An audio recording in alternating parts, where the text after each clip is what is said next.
खुल जाने से वज़ू टूट जाता है।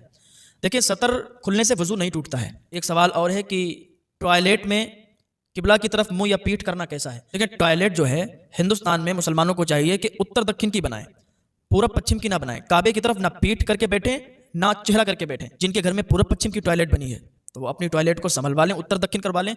5-10 हज़ार रुपये में कुछ नहीं होगा, बहुत बड़े गुनाह से बचोगे। अगर ऐसा नहीं करोगे तो गुनाहगार होगे। लिहाजा उत्तर दक्षिण की बनवाएं, पूरब पश्चिम की ना बनवाएं। क्या लोटे या गिलास को 5 उंगलियों से पकड़ सकते हैं? लोटे और गिलास को 5 उंगलियों से पकड़ने में क्या हर्ज है? लोग कहते हैं कि 4 उंगलियों से या 3 उंगलियों से पकड़ा जाए, ऐसा कुछ नहीं है। 5 उंगलियों से आप लोटे या गिलास को पकड़ सकते हैं। एक सवाल और है, क्या बच्चे को दूध पिलाने से औरत का वज़ू टूट जाता है या नहीं? देखिए, बच्चे को दूध पिलाने से ये अवाम में भी कुछ ऐसे रिवाज हो जाते हैं और वो बहुत पहले से चलते हुए होते हैं, उनको ठीक करने की कोई कोशिश नहीं करता। अगर उन्हें बताया भी जाता है कि भाई ये गलत है तो लोग उस पर अमल नहीं करते। कहते हैं आप गलत बोल रहे हैं, हम तो अपने पुरखों से करते हुए आए हैं, हमारे बाप दादा यही करते आ रहे हैं। जो बात अगर कोई पढ़ा लिखा इंसान आपको बताता है तो उसकी बात मानना चाहिए। अगर कोई आलिम दीन आपको समझा रहा है तो उसकी बात मानना चाहिए। अब ये सवाल है, क्या बच्चे को दूध पिलाने से औरत का वज़ू टूटेगा या नहीं? तो बच्चे को दूध पिलाने से औरत का वज़ू नहीं टूटेगा। सवाल और है, क्या दूध पीते हुए बच्चे का पेशाब पाक है या नापाक? तो देखें, पेशाब दूध पीते हुए बच्चे का हो या बूढ़े का हो या जवान का हो, नापाक होता है। ठीक है, पेशाब पाक नहीं होता। क्या इंसान पेशाब करने से नापाक हो जाता है या नहीं? देखें, ये एक मसला है। किसी ने पेशाब किया, अब ना तो पानी था ना तो ढेला था, तो अब बताएं क्या पाक होगा या नापाक? तो अक्सर लोग जो पढ़े लिखे नहीं हैं तो वो यही कहेंगे कि नापाक हो जाएगा इंसान, लेकिन नहीं। ये मसला शायद आप पहले सुन चुके हो या ना सुना हो तो आज सुने। अगर किसी ने पेशाब कर लिया, पानी या कोई ढेला नहीं मिला, तब भी वो नापाक नहीं होगा।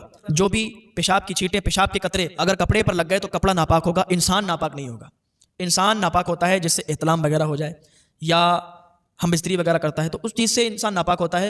लेकिन पेशाब करके अगर उसने इस्तिंजा नहीं किया, पानी ढेला नहीं था, तब नापाक नहीं होगा। लेकिन अगर कपड़े पर पेशाब लग गई तो उतना कपड़ा नापाक हो जाएगा, वो कपड़ा धुल के वो नमाज पढ़ सकता है। क्या झपकी लगने से वज़ू टूटता है? देखें, झपकी लगने से वज़ू नहीं टूटता है। जैसे मस्जिद में आप नमाज़ पढ़ने के लिए गए, बाज़ औक़ात क्या देखा जाता है, जुमे की नमाज में लोग आते हैं नमाज़ पढ़ने, तो जुमे में बहुत लोगों को नींद आती है, तो जुमे में बहुत लोगों को झपकी आ जाती है, सोने लगते हैं, तो झपकी से वज़ू नहीं टूटता है। हाँ, अगर आप टेक लगाकर सो जाए, टेक लगाकर अगर आप सो गए तो वज़ू आपका टूट जाएगा। या लेट गए आप चित या पट किसी तरीके से तो वज़ू टूट जाएगा। लेकिन बैठे बैठे अगर आपको झपकी आई तो वज़ू नहीं टूटेगा। क्या बीबी से हम बिस्तरी करने से सारे कपड़े नापाक हो जाते हैं या नहीं? बीबी से हम बिस्तरी करने में सारे कपड़े नापाक नहीं होते हैं। जितनी जगह पर अगर नजासत लगी है उतने कपड़े नापाक होंगे। और सवाल है कि अगर नमाज में अंगूठा अपनी जगह से थोड़ा सरक जाए तो क्या नमाज हो जाएगी या टूट जाएगी? अवाम में ये जहालत पता नहीं किसने फैलाई। लोग कहते हैं कि नमाज पढ़ो तो जो अंगूठा है सीधे पैर का वो बिल्कुल जमा रहना चाहिए, अगर वो हट गया तो नमाज टूट जाएगी। ये जहालत है, ऐसा कुछ नहीं है।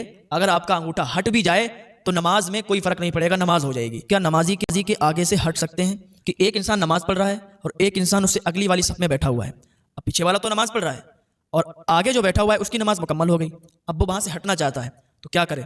इसी बात पर एक इंसान का एक से झगड़ा हो गया।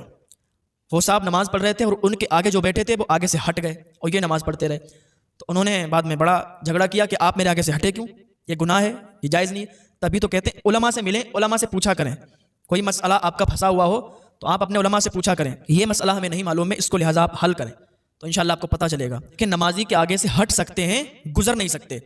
एक नमाजी नमाज पढ़ रहा है और एक अगली वाली सब में उसके सामने बैठा हुआ है, उसकी नमाज मुकम्मल हो गई तो वो अब आगे से हट सकता है। जो शख्स नमाज छोड़ता है और वज़ाइफ पढ़ता है तो क्या उसके वज़ाइफ कबूल होंगे या नहीं? जो शख्स फ़र्ज़ नमाज छोड़ता है और वज़ाइफ की तरफ भागता है, वज़ाइफ पढ़ता है, तो ऐसा शख्स उसके कोई वज़ाइफ कबूल नहीं होंगे। अगर कोई फ़र्ज़ छोड़कर नफिल अदा करता है तो नफिल कबूल नहीं। हज़रत उमर रज़ी अल्लाह तआला अन्हु ने एक मरतबा देखा कि एक सहाबी फ़जर की जमात में शामिल नहीं हो पाए, तो आप जब उनके घर की तरफ से गुजरे तो उनकी वालिदा से कहने लगे कि आज वो फ़ुला सहाबी जमात से शामिल नहीं हो पाए, क्या बात है? तो उनकी वालिदा कहने लगी कि आज उन्होंने पूरी रात वज़ाइफ किए, पूरी रात उन्होंने वजीफ़े पढ़े, नफल अदा की, इसी वजह से उनकी आंख लग गई और वो जमात में शामिल नहीं हो पाए। तो हज़रत उमर रज़ियल्लाहु तआला अन्हु कहते हैं कि पूरी रात वज़ाइफ करने से बेहतर है कि फ़जर की जमात में शामिल हो। क्या बग़ैर रुमाली वाला पैजामा या तहमद पहनकर नमाज हो जाएगी या नहीं?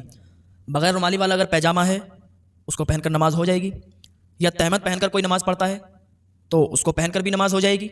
लोग ये कहते हैं कि अगर तहमद के अंदर कुछ नहीं पहना या पैजामा में रुमाली नहीं तो नमाज नहीं होगी, ये लोगों में गलत है, गलत मशहूर है, बल्कि नमाज हो जाएगी। पैजामा या पैंट की मोहरी मोड़कर नमाज हो जाएगी या नहीं? पहली बात तो पैजामा या पैंट ऐसी बनाएं कि उसको मोड़ने की ज़रूरत ना पड़े, और अगर वो लंबी है तो उसको अपने हाल पर छोड़ दें, उसको समेटे नहीं, उसको पलटे नहीं। अगर जो शख्स पैजामा या पैंट की मोरी समेट कर नमाज पढ़ता है, उसकी नमाज मकरूह तहरीमी होती है, वो नमाज दोबारा पढ़ेगा। और ये एक मसला है, अगर नमाज में कोहनी खुली हैं तो नमाज होगी या नहीं होगी। ये तो अक्सर लोगों में पाया जाता है, एक मस्जिद में नहीं और एक जगह नहीं, हर जगह आप देखेंगे तो आपको ऐसे लोग मिलेंगे जो कोहनी खोलकर नमाज पढ़ते हैं, यानी हाफ टी शर्ट में नमाज पढ़ते हैं। हाफ टी शर्ट पहनने वालों की नमाज मकरूह होगी। फतावा रज़विया जिल्द 3 सफ़ा नंबर 416 में ये मौजूद है। जब भी कोई किसी को गलत करते हुए देखा करे तो अकेले में समझा दिया करे। और एक मसला और ये है, क्या छोटे बच्चों को मस्जिद में ला सकते हैं? देखिए, छोटा बच्चा अगर है तो उसको मस्जिद में लाने की इजाज़त नहीं है। ऐसा बच्चा हो कि जो समझदार हो तो उसको मस्जिद में लाएं। बाज़ लोग कहते हैं कि अगर बच्चों को मस्जिद में लाएंगे नहीं तो उन्हें पता कैसे चलेगा नमाज के बारे में, उन्हें कैसे सिखाया जाएगा?